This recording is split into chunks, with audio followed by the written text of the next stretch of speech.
suami itu 5 tahun yang lalu. Kami berteman lewat satu aplikasi dating online. Jadi kalau ada yang tanya di mana ketemu suami, ya kami ketemu di dating online.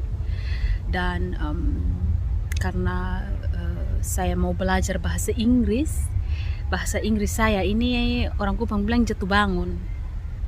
Jadi ada teman bilang begini, kalau lu mau bahasa Inggris lancar, lebih baik lu download itu aplikasi supaya setiap hari lu bicara.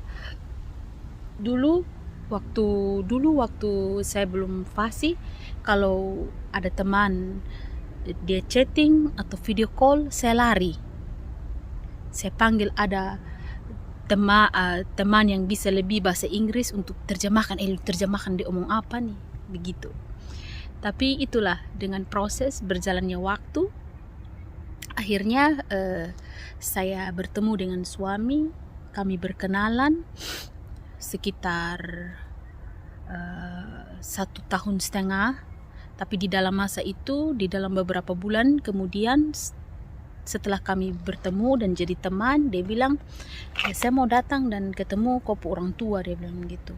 Saya bilang oke. Dan di situ saya berdoa ya.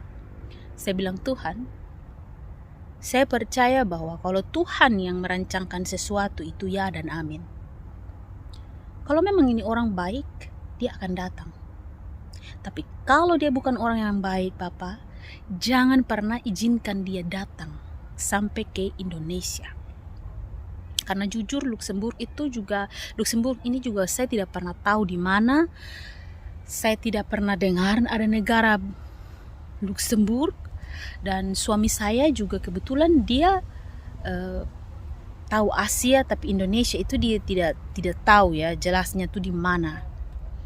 Nah, kemudian singkatnya sudah kita bertemu, kita berkenalan, dan dia beberapa bulan kemudian dia bilang mau ketemu orang tua, dan beberapa kali, 2 kali sempat gagal dia datang. Saya bilang, oh berarti dia bukan saya penjodoh. Terus saya bilang, sudah lah Bapak, biar sudah dia, kalau bukan jodoh tinggal saja. Tapi Tuhan selalu taruh dia itu dalam hati saya ya, untuk mendoakan dia. Kemudian saya punya mama rohani, namanya Oma Mimi. Beliau sudah berpulang setelah 1 tahun saya di sini ya. Kalau saya cerita tentang beliau itu saya sedih ya, karena beliau itu salah satu orang yang begitu bersedia kapanpun. Ketika saya telepon, Oma tolong doakan saya, dia selalu mendoakan saya ya. Orang itu sangat luar biasa, dan saya percaya bahwa dia sudah bahagia di surga bersama dengan Tuhan Yesus. Terus saya bilang, Oma, saya dapat ketemu ini laki-laki bule nih. Oma tolong doa dulu, doa dengan saya. Terus Oma bilang, kita percaya saja anak, bahwa iman itu mengalahkan segala sesuatu. Kalau kita punya iman, kita sudah berdoa, kita yakin bahwa kalau semua yang dari Tuhan itu yang baik. Jadi setelah itu saya berdoalah sudah, saya mulai ambil puasa. Saya bilang, Tuhan, kalau ini orang baik dia datang. Tiba-tiba janji 2 kali kan tidak jadi datang kan. Saya bilang, berarti bukan dia nih. Terakhir tiba-tiba saya sudah bilang, mau putus saja, selesai saja, berarti ini orang tidak baik. Dia telepon dan dia kasih tunjuk saya, ini saya sudah beli tiket dan saya mau pulang, saya mau pergi ke Indonesia, saya mau pergi Kupang ketemu kopo orang tua. Terus saya bilang oke. Awalnya itu perjanjiannya dia hanya datang untuk kita tunangan saja ya. Orang Sabu bilang masuk minta oroli kalau son salah. Jadi masuk minta perkenalan dengan keluarga, kenoto. Kemudian saya bilang, saya doa lagi, saya ambil puasa ya, saya ambil waktu berpuasa. Terus Tuhan kasih saya firman begini, engkau akan diberkati di negeri di mana suamimu berada. Saya bilang, Tuhan, ini betul. Saya bilang, kalau yang dari Tuhan berarti saya percaya, tidak ada yang mustahil, saya bilang begitu. Terus saya telepon lagi mama rohani saya, bilang mari kita berdoa dulu. Terus Oma nih dia bilang begini, Nona nanti dia datang kalian dua nikah. Tapi pernikahan itu sederhana dan semua berjalan dengan baik. Ada tantangan tapi semua akan berjalan dengan baik. Jadi saya bilang, tidak mungkin Oma. Kami sudah sepakat bahwa dia datang itu hanya perkenalan dengan keluarga. Tidak Nona, nanti Nona dong nikah ini. Terus saya pulang, tiba-tiba dia telepon, dia bilang begini, kalau kau percaya, kau mau, saya pergi, kita langsung nikah. Saya bilang, apa lu bilang? Pergi langsung nikah? Lu datang langsung nikah? Aduh, lu kira ini gampang mengkali. Terus, tapi saya po hati ini percaya ya, kalau memang Tuhan yang bawa dan Tuhan yang berikan, pasti semua ya dan amin. Saya bilang, oke. Kalau memang kau mau begitu, saya harus kasih tahu saya orang tua, kasih saya waktu. Saya bergumul lagi, berdoa lagi untuk bicara dengan saya punya keluarga ya, orang tua khususnya papa mama ya. Dan ternyata waktu singkatnya saya bilang ke saya orang tua, mereka izinkan, papa saya bilang kalau memang dia orang baik, sudah dia datang. Singkatnya sudah akhirnya tepat bulan September dia datang 2019 dan kami menikah. Ini foto ketika pertama kali kami bertemu. Kami menjalin hubungan selama hampir 2 tahun dan dia datang ke Kupang.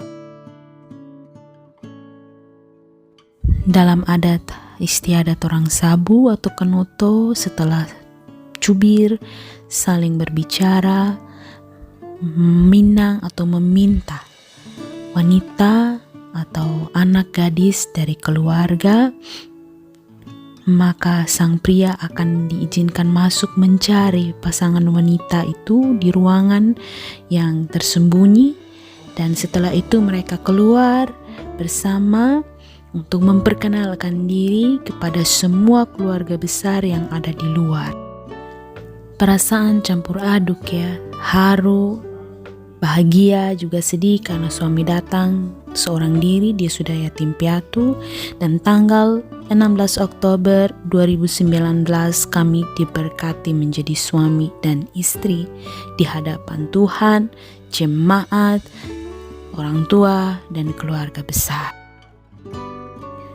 Semua seperti mimpi ya. Setelah 1 tahun lebih, hampir 2 tahun kami menjalin hubungan, kami berteman dan dia datang, kami langsung menikah. Tuhan punya rencana di luar dari ekspektasi kami sebagai manusia, dan saya yakin kalau apa yang dari Tuhan pasti itu yang terbaik. Seperti apa yang sudah didoakan, pernikahan kami berjalan dengan sederhana dan kami rayakan bersama dengan orang-orang terkasih, keluarga yang sudah mensupport dan mendukung kami. Segala sesuatu yang tidak mungkin dibuat menjadi mungkin.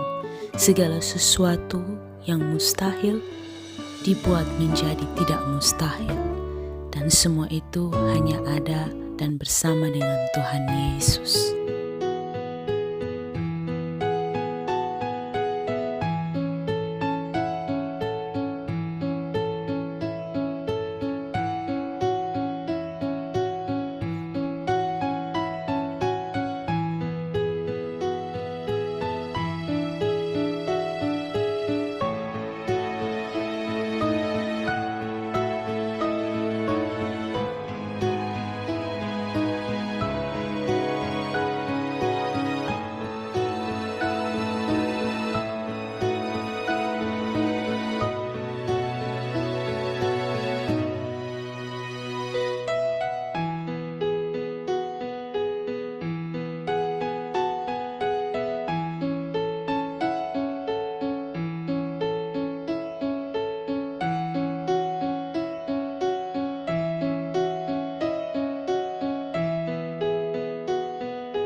Yang menjadi orang tua pengganti dari suami saya adalah teman dari papa saya dan juga istrinya. Dan saya bersyukur banyak keluarga yang membantu kami dan semua proses persiapan pernikahan, baik surat-surat, semua berjalan dengan baik. Ada tantangan-tantangan kecil yang harus kami lewati, tetapi Tuhan menyertai dan membukakan semua jalan itu hingga berakhir dengan sukacita. Apa yang kita doakan, apa yang kita imani, pasti selalu berakhir atau berjalan dengan damai sejahtera. Saya bersyukur dan berterima kasih karena ada begitu banyak orang-orang terkasih dengan tulus membantu dan juga mensupport apa yang menjadi pilihan saya untuk menikah dengan seorang pria yang datang dari negeri yang lain, dari tempat yang asing. Tetapi saya percaya bahwa bersama Tuhan Yesus selalu ada pertolongan, selalu ada kemurahan, selalu ada kebahagiaan. Tuhan tidak akan pernah membiarkan kita dipermalukan sebagai anak-anak Tuhan ya.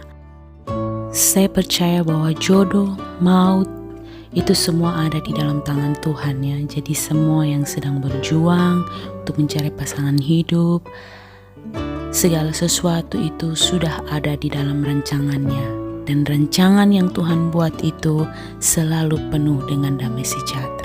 Tuhan tidak pernah merancangkan rancangan kecelakaan, tetapi hari depan yang penuh dengan harapan. Tuhan berjanji memberkati, maka Dia akan menyertai sampai akhir kita menutup mata. Jadi itu cerita, sepenggal cerita dari saya. Kenapa saya ada di sini? Saya di sini karena saya menikah dengan seorang laki-laki yang Tuhan pilih untuk menjadi pendamping hidup, untuk menjadi teman bagi saya. Dan saya di sini karena saya percaya Tuhan punya rencana yang luar biasa dalam kehidupan saya ya. Dan saya percaya bahwa Tuhan juga punya rencana yang luar biasa dalam kehidupan kita semua. Tetapi yang paling utama adalah yang tadi saya bilang, bergantung dengan Tuhan. Kalau kita bergantung dengan Tuhan, apapun itu, Dia akan membukakan satu persatu. Dia akan menolong kita untuk memahami setiap rencana dan rancangannya di dalam kehidupan kita.